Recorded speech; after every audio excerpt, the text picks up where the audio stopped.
వయసు మీరాక మన గౌరవాన్ని ఎలా కాపాడుకోవాలి, జీవితాన్ని ఆనందమయంగా ఎలా మలుచుకోవాలి అన్న అంశం గురించి కొందరు అనుభవజ్ఞులు, మానసిక శాస్త్రవేత్తలు చెప్పిన అంశాలు ఈరోజు మనం మాట్లాడుకుందాం. పెద్దతనం వచ్చింది అనగానే కొన్ని విషయాలు మనం వదిలేయాలి. పట్టుకోవడం కష్టం, కానీ వదిలివేయడంలో బాధ ఏంటి చెప్పండి. అలా అనుమానంగా చూడకండి. ఏం వదిలేలో కూడా వాళ్ళే చెప్పారు. అమ్మాయి, గ్యాస్ కట్టేసావా, గీజర్ ఆఫ్ చేసావా, ఏసీ ఆన్లో ఉన్నట్టుంది, పాలు ఫ్రిడ్జ్లో పెట్టావా, కరెంటు బిల్లు కట్టారా, ఇలాంటి ఎంక్వైరీలు వదిలేయండి. మా కోడలు కొడుకు పట్టించుకోరు అని హైరాణ పడకండి. ఇలా పట్టించుకుంటూ 60-70 ఏళ్ళు గడిపారు. ఇంకా ఎంతకాలం? ఇది వాళ్ళ హయాంలో వాళ్ళ ఇష్టం. కష్ట నష్టాలు కూడా వాళ్ళవే. చూడండి అప్పుడు ఎంత ప్రశాంతంగా ఉండటంతో. నా అభిప్రాయం ఏమిటంటే అని అనడం తగ్గించి, నీ ఇష్టం, నువ్వు చెప్పు అని వాళ్ళ ఇష్టాలతో వాళ్ళని బ్రతకనివ్వండి. నాకు తెలుసుతో పాటు నాకు మాత్రమే తెలుసు అనే అహం తగ్గించుకుని, వాళ్ళకి చాలా విషయాలు, టెక్నాలజీ నాకంటే ఎక్కువ తెలుసు కదా అనే నిజాన్ని టక్కున ఒప్పేసుకోండి. అది మీ మంచికే అని వాళ్ళు చెప్తున్నారు. మా కాలంలో, మా చిన్నప్పుడు అంటూ వీరు చిక్కినప్పుడల్లా వారిని ఊదరగొట్టకండి. వారి ముఖాల్లో కనిపించే విసుగుని చూడనట్లు నటించకండి. మన పిల్లల కోసం వచ్చేవారితో మితంగా మాట్లాడండి. వాళ్ళు మన కోసం రాలేదు అని గుర్తుంచుకోండి. కాసేపు మాట్లాడాక గదిలోకి వెళ్ళిపోగలిగే మనోనిగ్రహం అలవర్చుకోండి. పెద్దవారిని పలకరించే మర్యాదతో మీ పిల్లల కోసం వచ్చిన వారు ఎవరైనా సహజంగా అడుగుతారు, ఆరోగ్యం బాగుంది కదా అని. దయచేసి వెంటనే స్పందించకండి. మన బీపీ, షుగరు, కీళ్ళ నొప్పులు, నిద్ర పట్టకపోవడం, నీరసం అంత రసవత్తమైన విషయం కాదని సర్వదా గుర్తుంచుకోండి బాబు.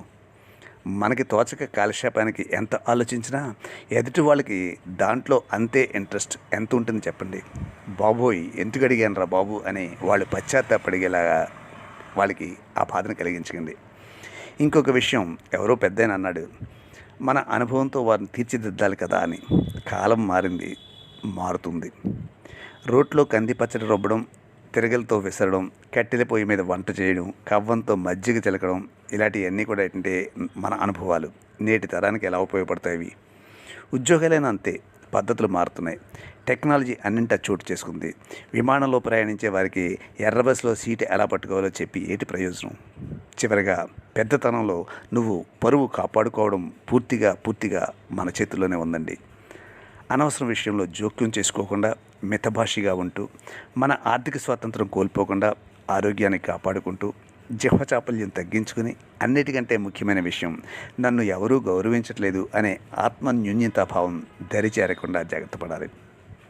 భావం, బంధాలు అంత తేలిగ్గా తగ్గించుకోలేము. కనీసం కొన్ని విషయాలను వదిలేద్దాం. పాజిటివ్గా చూడండి. ఉద్యోగానికి పరిగెత్తాలనే హడావడి లేదు. మొత్తం సంసారాన్ని లాగే బాధ్యత లేదు. పిల్లలకు సహకరిస్తున్నామనే తృప్తి ఉండనే ఉంది. హాయిగా పూజలు చేసుకోవచ్చు, భగవద్గీత, భాగవతం చదువుకోవచ్చు, దైవ దర్శనం చేసుకోవచ్చు.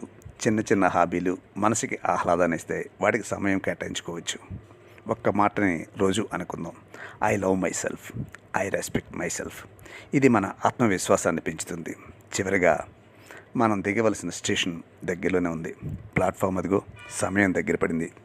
ఇక మనకి భోగిలో ఉన్న వారితో తగవులు, మనస్పర్ధలు, ఎత్తిపొడుపు మాటలు అవసరం అంటారా? మనం దిగుతుంటే వారి ముఖాల్లో అమ్మయ్య అనే భావం కనిపించాలో, లేక అయ్యో అప్పుడే స్టేషన్ వచ్చేసిందా అనే భావం కనిపించాలో నిర్ణయం మన చేతిలోనే ఉంది. పెద్దతనం మనకి వరం లాంటిది. అది ముఖ్యంగా మన అహం తగ్గించి, మనకి జీవితం అంటే ఏమిటో, మన నిజమైన విలువ ఏమిటో సరైన అవగాహన కల్పిస్తుంది. కాబట్టి అందరూ వృద్ధాప్యాన్ని ఆనందంగా స్వాగతించాల్సి ఉండి, నస అనిపించుకునే కంటే నైస్ అనిపించుకోవడం మంచిది కదా.